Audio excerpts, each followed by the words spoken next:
के ऊपर से देता रहेगा। सर 23 अगस्त को लैंडिंग प्रोसेस कितनी ऊंचाई से शुरू होगी और लैंडर की स्पीड क्या रहेगी? तो जैसा कि मैं बता रहा था कि प्रोपल्शन मॉड्यूल तो चंद्र की कक्षा में घूमता रहेगा और साथ में उसके साथ जो लैंडर मॉड्यूल है जिसको कि हम सॉफ्ट लैंडिंग कराने की कोशिश कर रहे हैं, तो वह 17 अगस्त को लगभग 157 बाय 167 किलोमीटर की कक्षा में था।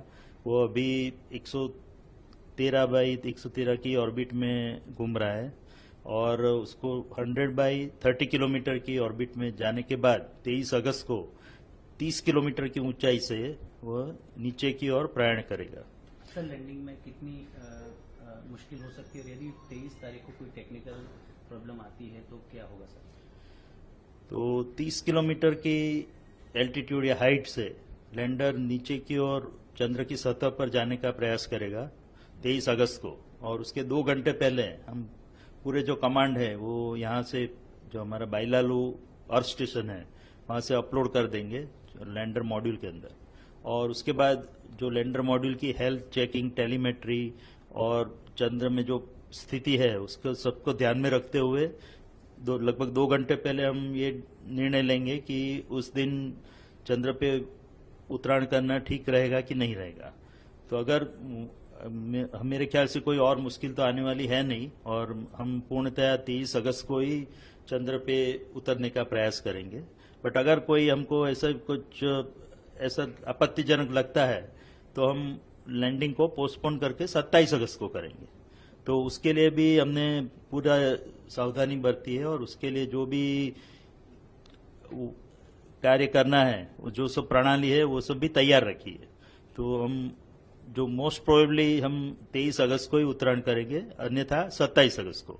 और 23 अगस्त को 30 किलोमीटर की हाइट से वो लैंडर नीचे उतरने का प्रयास करेगा। तो और उसकी जो वेलोसिटी होगी 30 किलोमीटर की हाइट पे वो लगभग 1.68 किलोमीटर पर सेकंड, जो काफी गति मानी जाती है, स्पीड मानी जाती है, उससे वो नीचे की ओर प्रयाण करेगा। और जैसे कि आपको पता है चंद्र का जो गुरुत्वाकर्षण है वो उसको नीचे की ओर खींचेगा।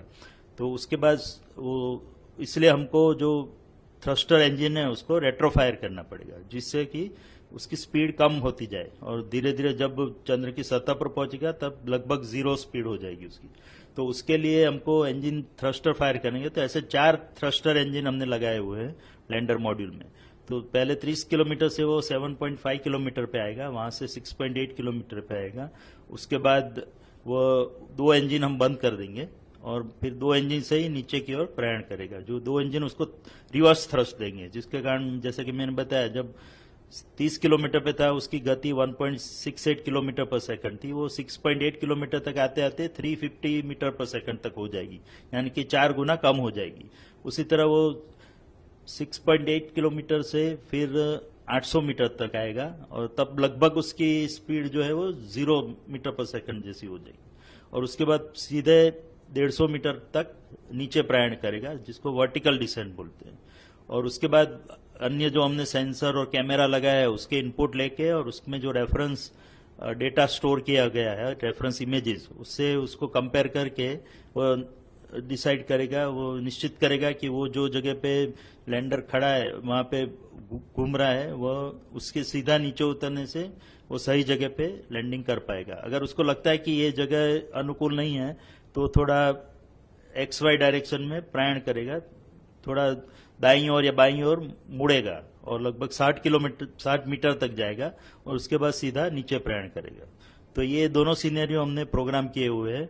और अगर उसको लगता है कि वो बिल्कुल ही अलग जगह पे पहुंच गया जिसकी संभावना काफी कम है, बट तो भी हमने उसके लिए जो बोलते हैं कि साल्वेज मोड, एक इमरजेंसी मोड भी रखा हुआ है जो उसको ऑटोमेटिक लैंडिंग की ओर ले जाएगा, जिसमें वो खुद ही निर्णय करेगा कि कौन सी जगह श्रेष्ठ है उतरने के लिए। क्योंकि आपको पता होगा कि हम साउथ पोल यानी कि जो चंद्र के दक्षिण ध्रुव की ओर जा रहा है, कि वहां की जमीन बहुत ही उबड़ खाबड़ है, उसमें काफी क्रेटर्स और बोल्डर्स है। तो जमीन उतनी सपाट जमीन नहीं है जो कि विषुवत वृत्त पे पाई जाती है। तो बाकी जो भी लैंडिंग हुए हैं दूसरे देशों द्वारा, अमेरिका या चीन या रशिया द्वारा, वो सब लैंडिंग विषुवत वृत्त पे हुए चंद्र के, जहाँ की जमीन काफी सीधी और सपाट जमीन है। तो उसमें उतरना रिलेटिवली बहुत ही इजी रहता है। बट उसको छोड़ के हमने साउथ पोल की ओर प्रयाण किया है, 70 डिग्री लैटिट्यूड पे, और जो जहाँ की जमीन काफी उबड़ खाबड़ है, हेजार्डस है जिसको कहा जाए, तो उस जमीन में से हमको एक सपाट एरिया फाइंड आउट करना है, जो एरिया जिसमें उतनी उबड़ खाबड़ जमीन न हो, तो वो फाइंड करने के लिए हमने 4x2.4 किलोमीटर का एक एरिया आइडेंटिफाई किया है, लैंडिंग साइट जिसको बोलते हैं, और उसमें उसको अलग अलग 24 मीटर के भागों में डिवाइड कर दिया गया है। तो और उसमें से एक जगह पे हम उत्तरायण करेंगे, यहाँ पे नीचे प्रक्षेपण करेंगे, और जैसे कि मैंने बताया वो जगह अगर ठीक नहीं है तो थोड़ी उसमें से ही लगभग 3900 ऐसी सब इमेजेस हमने स्टोर करके रखी है। उसमें से जैसा कि मैंने बताया वो 800 मीटर से सीधा नीचे वहीं पे उतर जाएगा, और खासकर वही आइडियल साइट है हमारे लिए। बट कुछ अगर थोड़ा बहुत अगर जरूरत पड़ी तो थोड़ी साइड में खिसक के दूसरी एक साइड पे जाएगा, जो भी रिलेटिवली सेफ साइड रहेगी। और जैसा कि मैंने बताया अगर 23 अगस्त को हम उतरने का प्रयास नहीं करते और 27 अगस्त को करते हैं, तो वो लगभग जो मेन साइट है उससे 400 से 450 किलोमीटर दूर रहेगी, यानी कि अहमदाबाद के बदले हम बम्बई में उत्तरायण करेंगे, उस प्रकार का सीनरी होगा। बट वो साइट भी उतनी सही नहीं है जो पहली साइट है, बट फिर भी उसमें भी हम सफलतापूर्वक नीचे लैंडिंग करने में सफल हो जाएंगे, ऐसी हमारी पूरा